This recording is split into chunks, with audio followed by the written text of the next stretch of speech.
நீங்க ஒரு EV car வச்சிருக்கீங்களா இல்ல வாங்க போறீங்களா? அப்போ ஜாக்கிரதை.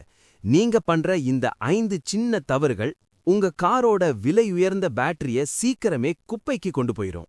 ஒரு புது பேட்டரியோட விலை கார் விலையில பாதின்னு உங்களுக்கு தெரியுமா? உங்க லட்சக்கணக்கான பணத்தை காப்பாத்த இந்த வீடியோவை கடைசி வரைக்கும் பாருங்க. வணக்கம் நண்பர்களே. எலக்ட்ரிக் கார்கள் இப்போ ரொம்ப வேகமா பரவிட்டு வருது. ஆனா பெட்ரோல் கார்களை ஓட்டுற மாதிரி இத ஓட்டுனா பேட்டரி லைஃப் காலியாகிடும். 2025ல ஒரு ஈவி காரை எப்படி சரியா பராமரிக்கணும்? பேட்டரி ஆயுள 10 வருஷம் வரை நீட்டிக்க என்ன பண்ணணும்? வாங்க பார்க்கலாம். தவறு 1. எப்பவும் 100% சார்ஜ் பண்றது. மொபைல் போன் மாதிரியே ஈவி பேட்டரியையும் எப்பவும் ஃபுல் சார்ஜ் பண்ணக்கூடாது.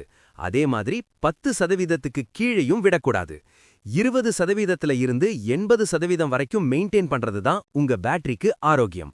இத பேட்டரி ஸ்வீட் ஸ்பாட்னு சொல்லுவாங்க. நீங்க ஒரு வாரம் இல்ல அதுக்கு மேல ஊருக்கு போறீங்கன்னா காரை 100% சார்ஜ் பண்ணிட்டு போகாதீங்க. சுமார் 50% சார்ஜ்ல நிறுத்திட்டு போறது தான் பேட்டரிக்கு பாதுகாப்பு. பல நவீன கார்கள்ல இப்போ வெக்கேஷன் மோட் ஆப்ஷன் இருக்கு. அத செக் பண்ணுங்க. தவறு 2. அதிகமா ஃபாஸ்ட் சார்ஜிங் பயன்படுத்துறது. அவசரத்துக்கு ஓகே, ஆனா தினமும் ஃபாஸ்ட் சார்ஜிங் பண்ணா பேட்டரி செல்கள் சீக்கிரம் சூடாகி வீங்கிடும். முடிஞ்ச வரைக்கும் வீட்ல இருக்கிற ஸ்லோ சார்ஜரை பயன்படுத்துங்க.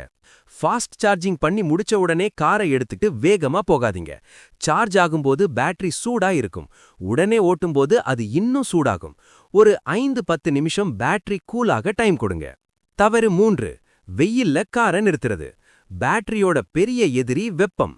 நிழல்ல நிறுத்துறது பேட்டரி கூலிங் சிஸ்டத்தோட வேலையை குறைக்கும். ஈவி கார்ல டயர் பிரஷர் கம்மியா இருந்தா பேட்டரிக்கு அதிக லோட் கிடைக்கும். இதனால மைலேஜ், அதாவது ரேஞ்ச் குறையிறது மட்டும் இல்ல, பேட்டரியும் சீக்கிரம் சூடாகும். மாசத்துக்கு 2 தடவை டயர் பிரஷர் செக் பண்ணுங்க. தவறு 4. திடீர்னு வேகம் எடுக்கிறது. Hard acceleration. இது பேட்டரிய அதிகமா ஸ்ட்ரெஸ் பண்ணும். தவறு 5. நீண்ட நாள் சார்ஜ் இல்லாம காரை நிறுத்தி வைக்கிறது. இது பேட்டரிய டீப் டிஸ்சார்ஜ் நிலைக்கு கொண்டு போயிரும். அப்புறம் கார் ஸ்டார்ட் ஆகாமலேயே போகலாம். 2026ல வர்ற ஈவி கார்கள் எல்லாமே computer on wheels. Car company கொடுக்கிற சாஃப்ட்வேர் அப்டேட்களை உடனே இன்ஸ்டால் பண்ணுங்க.